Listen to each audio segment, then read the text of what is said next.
और क्या ये ओवरब्रिज जो बन रहा है, राजा कीर्तिवर्धन सिंह जी ने इसकी पैरवी की और ये तीन ओवरब्रिज गोंडा को दिए गए जाम से निजात पाने के लिए, तो क्या मुसलमान इस ओवरब्रिज पे नहीं चलेंगे? इतना बड़ा मेडिकल कॉलेज जो गोंडा में बन रहा है, क्या उस पर मुसलमानों का इलाज नहीं होगा उसके ऊपर? एक भी दंगा दिखा दें।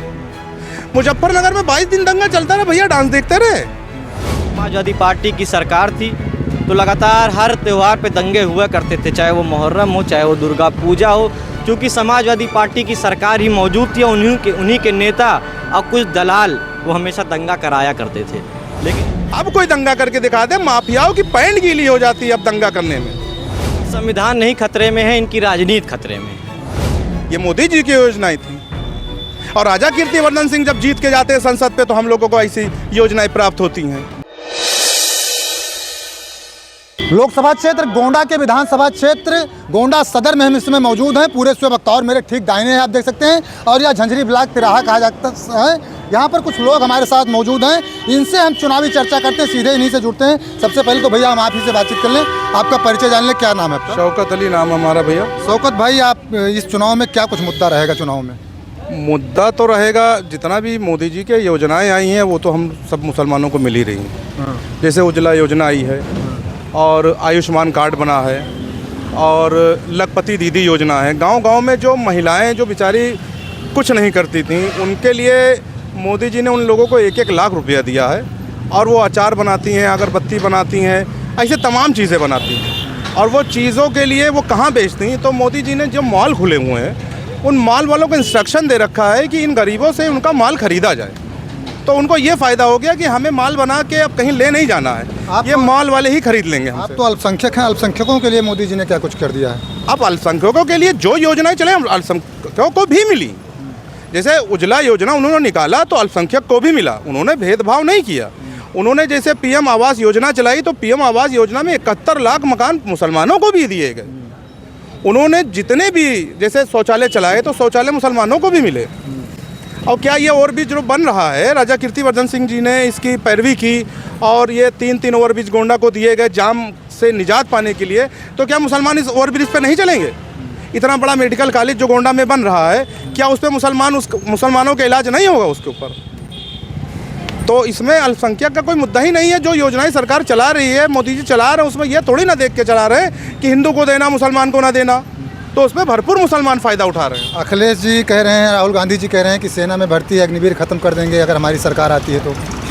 अब उसके बारे में, अग्निवीर के बारे में तो उतनी नॉलेज नहीं है, लेकिन अग्निवीर में अगर भर्ती होगी तो मुसलमानों की भी तो भर्ती होगी। अखिलेश जी की योजनाएं नहीं समझ में आई आपको? अब अखिलेश जी की योजनाएं क्या बताएं भैया कि इधर जाओ तो माफिया, उधर जाओ तो माफिया। 27 सितंबर 2014 को मेरा दोस्त आ रहा था स्टेशन से, बेचारे के जेब में 1300 रुपये थे। माफियाओं ने उसको इतना मारा, वहाँ मार के फेंक दिया। हम लोग गए, उसको उठाया, तत्काल हम लोगों ने मेडिकल कॉलेज, आज वो चल नहीं पा रहा, पैरालिसिस है। अब तो कहा जा रहा है कि अखिलेश यादव जी कहते हैं कि योगी राज में कानून व्यवस्था दुरुस्त नहीं है। एक को दंगा दिखा दे, वो एक भी दंगा दिखा दें। मुजफ्फरनगर में 22 दिन दंगा चलता रहा भैया, डांस देखते रहे।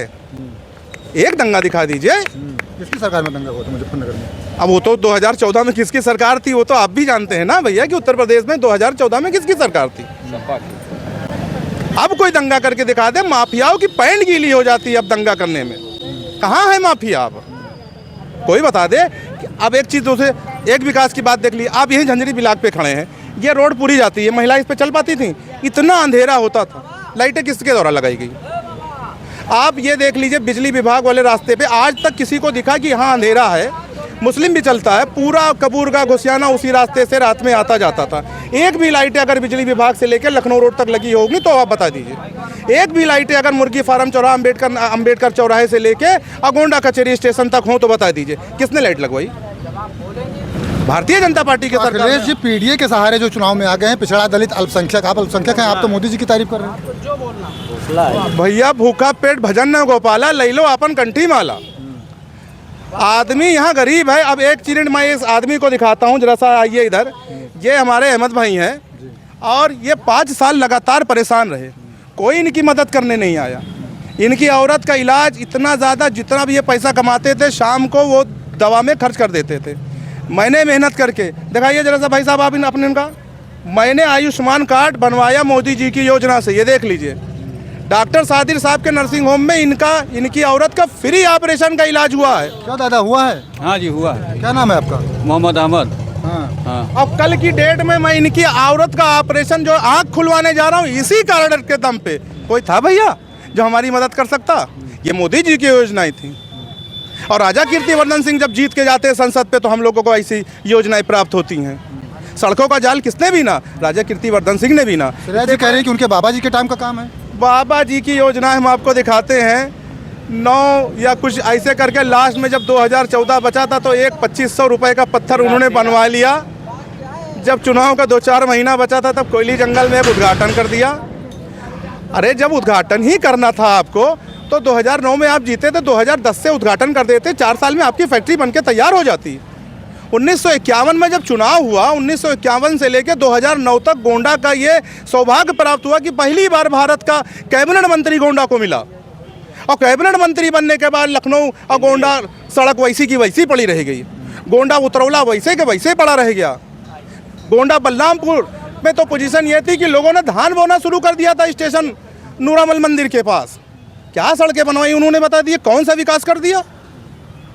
आइए हम आपको महनौर में ले चलते हैं, महनौर की सड़कें दिखाते हैं कि कितनी चौड़ी सड़कें बनी हैं माननीय राजा भैया के सौजन्य से।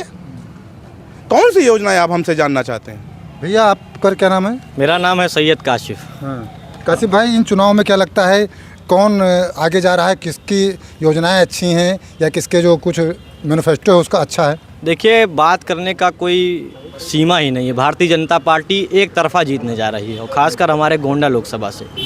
गोंडा लोकसभा से कम राजा भैया 4 लाख वोटों से जीतने जा रहे हैं, क्योंकि 2009 में जो सपा प्रत्याशी हैं उनके बाबा आए थे और उनके बाबा ने दलालों को छोड़ दिया था। उन्होंने काउंटिंग तक, जब काउंटिंग हो रही थी उसका भी इंतज़ार नहीं किया, वो बाराबंकी चले गए और कुछ दलालों के हाथ में गोंडा को छोड़ के चले गए।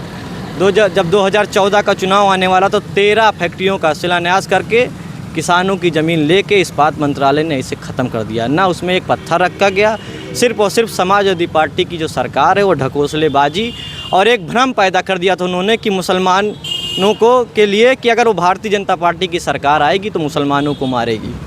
आप गोंडा में जाके देख लीजिए, एक भी दंगा जब समाजवादी पार्टी की सरकार थी तो लगातार हर त्यौहार पे दंगे हुआ करते थे, चाहे वो मुहर्रम हो, चाहे वो दुर्गा पूजा हो। क्योंकि समाजवादी पार्टी की सरकार ही मौजूद थी, उन्हीं के नेता और कुछ दलाल वो हमेशा दंगा कराया करते थे। लेकिन जब से भारतीय जनता पार्टी की सरकार आई है, किसी की माँ ने अभी इतना दूध नहीं पिलाया कि वो दंगा कर दे। और इसीलिए हम अल्पसंख्यक मुसलमान लोग इस बार मोदी जी को पुनः एक बार प्रधानमंत्री बनाने जा रहे हैं, और इसी लक्ष्य के साथ कीर्तिवर्धन सिंह राजा भैया को एक बार पुनः तीसरी बार लोकसभा का सांसद बनाने जा रहे हैं। अभी हम आज सुन रहे थे, गौरा में एक सभा थी सपा प्रत्याशी की, तो वहाँ पर लोग कह रहे थे कि संविधान खतरे में है।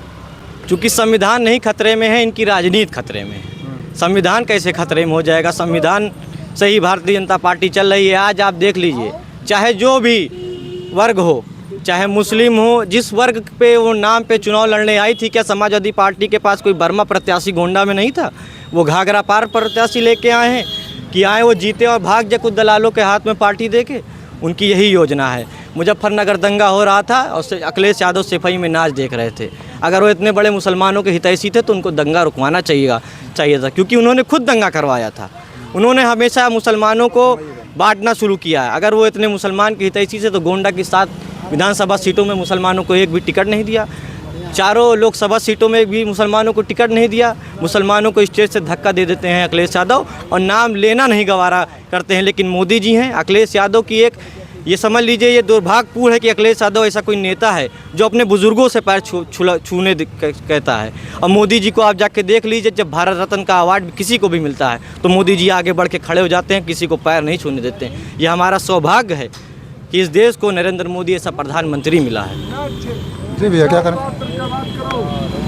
राजा कीर्तिवर्धन सिंह जी लगातार 2 बार से सांसद, नो कमीशन, नो जमीन कब्जा।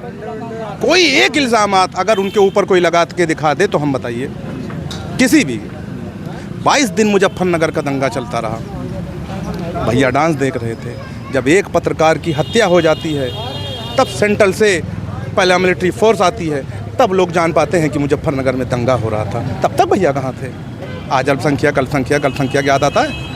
आप पत्रकार लोग कहते हैं कि अल्पसंख्यक 20% है, तो 80 लोकसभा सीट में 20% कितना हो गया? आप बताइए हमें। 20 सीटें हुई, 20 सीटों क्या उन्होंने मुसलमानों को 20 सीटें लड़ने के लिए दे रखी हैं? गोंडा में क्या चारों में एक भी मुसलमान लड़ने के योग नहीं था? अच्छा, स्वास्थ्य और शिक्षा की बात की जाए, भारतीय जनता पार्टी में आपको लग रहा है स्वास्थ्य और शिक्षा पे काम हुआ है? बहुत बेहतर। मेडिकल कॉलेज अरे हमारे क्या, बड़ा अब इतना बड़ा मेडिकल कॉलेज राजा भैया ने और मोदी सरकार ने बना के दे दिया। आप मेडिकल कॉलेज देख लीजिए, आप जिला अस्पताल चले जाइए, ऑक्सीजन का प्लांट देख लीजिए, आप कोविड में कोविड का अस्पताल जाके देखिए, जिला अस्पताल की सुविधा को देखिए आप। पहले कुत्ते दौड़ा करते थे समाजवादी सरकार में। गैस सिलेंडर सब कह रहे हैं इतना महंगा हो गया। गैस सिलेंडर प्रियम जो योजना चली थी मोदी जी की तरफ से, उसमें 26 लाख मुसलमानों को मोदी जी ने गैस और सिलेंडर बांटा है। ये सिर्फ मुसलमानों को भ्रम पैदा कर रहे हैं, जिस बिना पे समाजवादी पार्टी की सरकार के प्रत्याशी जो हैं उनके वो लड़ने आई हैं कि मुसलमानों का वोट मिल जाएगा। तो इस बार परिवर्तन होने जा रहा है और राजा भैया को, जो मुसलमान हैं उसमें आधे % मुसलमान अब की राजा भैया को वोट करने जा रहे हैं।